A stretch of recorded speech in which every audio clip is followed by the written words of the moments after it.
Kaz Hirai is stepping down as CEO of Sony. Mario Kart will be making its way to your mobile phone in the near future. And Microsoft is looking to purchase a huge gaming publishing company, plus a lot more. Let's get into the news.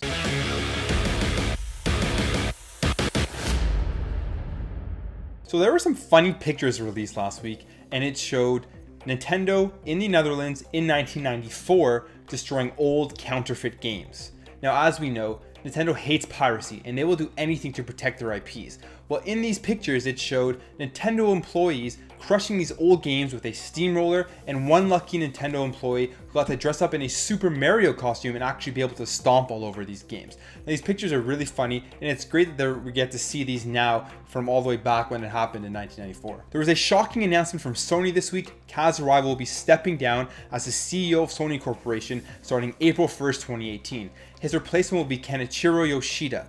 Now, Kaz Hirai will not be leaving the company fully. He will be taking over the roles as director and chairman. But it'll be really interesting to see the direction that Sony will be going now, because as we know, PlayStation is one of their main brands that makes a lot of their money for the company.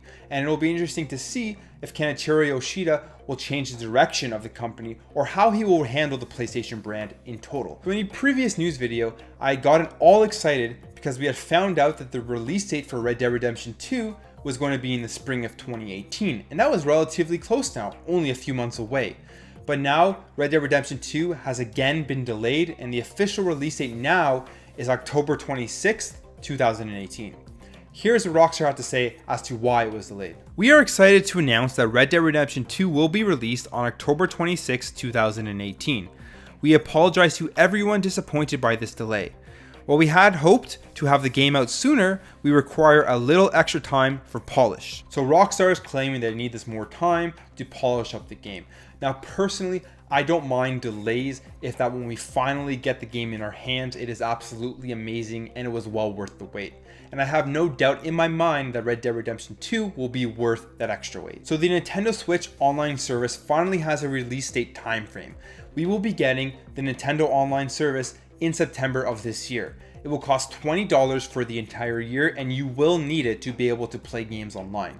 Now, right now, you can play your Nintendo Switch games online for free, so it kind of sucks that it's going away, but hopefully by paying that $20, you will get an even better online service. Plus, you also get access to a free Nintendo retro game, so a Super Nintendo and NES game, when you pay for that online service. They have also announced shorter term subscription fees, so you can pay $4 and you can get the service for 1 month, or you can pay $8 and you can get the service for 3 months. That is pretty good if you want to just try it out for $4, not really a big cost to it, and you'll be able to see if the service is worth getting for the entire year. So Mario Kart has been announced for the iPhone and Android platforms, and we didn't really get much information about it other than that it will be coming before the end of the 2019 fiscal year, which means it will be coming before March 2019.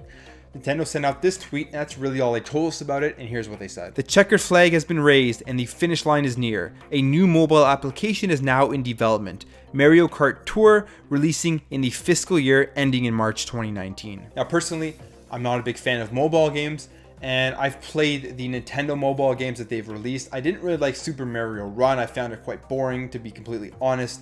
I like the Fire Emblem one, but I really don't play mobile games very much, and they really don't capture my attention for a long time. So I don't know how much I will enjoy this game or if I'm even going to get excited for it. But I do love Mario Kart, so I will definitely be keeping my eye out on what this game will turn out to be. So here are the free PS Plus games for February 2018. For the PS4, you'll get Knack and Rhyme. For the PS3, you'll get Spelunker HD, Muggin Souls Z. For the PS Vita, Grand Kingdom and Exile's End. Now out of those games, I'm really only interested in trying Knack. I know it was a release game for the PS4. I've never tried it. I know it got pretty mediocre reviews, but it does kind of look to me like a pretty cool platformer, so I will probably try that one out. Now here are your free Xbox games with gold for February. So you have Shadow Warrior, Assassin's Creed Chronicles India, Split Second, and Crazy Taxi. So that's not a bad lineup. Right away, Assassin's Creed Chronicles India and Crazy Taxi catch my eye, so I will probably be trying out those ones. So it looks like we could possibly be getting new motion controls for the PSVR. Sony has filed a new patent with motion controls that have an analog stick and triggers on it, and it would really help solving the problem that the current motion controls really restrict you with, because there's no analog sticks and it restricts movement when you're playing PSVR games. I would be all for getting these new motion controls with analog sticks because I think it would really improve the VR experience with the PlayStation VR. So the biggest rumor of the week this week is that Microsoft is looking to purchase a big gaming company, and they have their eye on 3 companies: EA, the PUBG Corporation, and Valve. But let's look at what would happen if they were to buy either one of these companies. So firstly, let's start with EA. EA has all of the sports titles, and they also make other games that tons of people play. But imagine that Microsoft were to purchase EA, they would be able to have exclusive rights to all of that stuff. However, I don't think that if Microsoft were to purchase EA, they would restrict a lot of the popular sports games and a lot of the popular multi-platform games from going on the other consoles. And the reason being is that EA, if they purchase them, will make less money if they were to do that, and that would just be kind of like a double-edged sword. It would definitely bring more people over to the Xbox, but then it would definitely take away some of the profits that EA was making previously.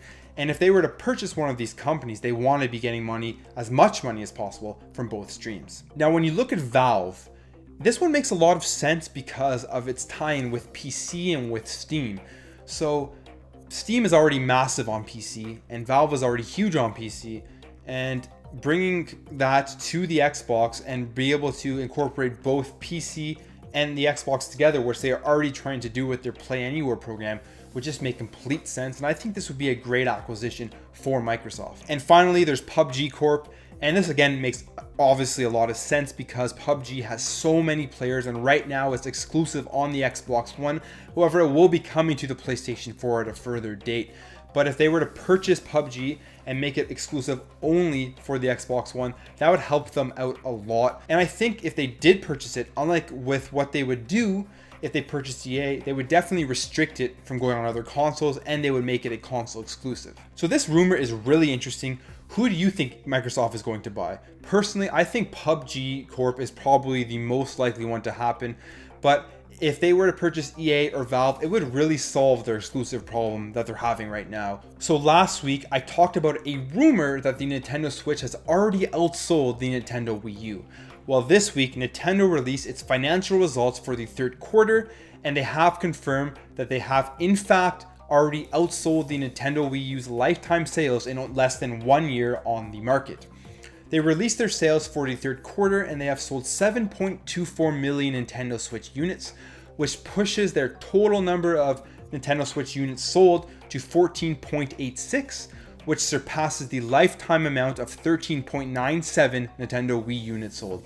Now, like I've said many times, this is crazy under 1 year that they've outsold the Wii U, and it really highlights just how much of a failure of a console the Wii U was in terms of sales, and how amazingly popular the Nintendo Switch is. So there were really only 2 big game releases this week, and it is Dissidia Final Fantasy NT for the PS4. This is a fighting game made by Square Enix and Koei Tecmo, and it allows you to face off with many of the different Final Fantasy characters. If you like fighting games, I would definitely check this out. If you like Final Fantasy and fighting games, then definitely check this game out. Right now, it is sitting at 75 on Metacritic, which isn't too bad. Then secondly, we have another fighting game, but a more realistic fighting game that came out this week, and that is UFC 3 for the PS4 and the Xbox One.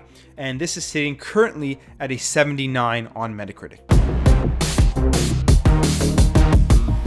So this week's cheap game of the week is Trials Fusion, developed by Ubisoft. You can pick this up on the Xbox One, the Xbox 360, or the PlayStation 4. And what it is, it's an arcade racing game where you're on a motocross bike going through these crazy, wacky levels, trying to get the best trial, trying to get the best time when compared to your friends on your friends list. It's really cool because as you go through each level, you see the shadow racer of your friends lists and how fast they've been doing it, and you're always trying to beat that. Overall, it's just an extremely fun, challenging game that if you like these types of arcade racing style games, you should definitely take a look at it. So that's your news. Make sure if you like this video to hit that thumbs up button, subscribe if you're new, let me know in the comments below about what you think about any of these news stories, and I'll catch you in the next video.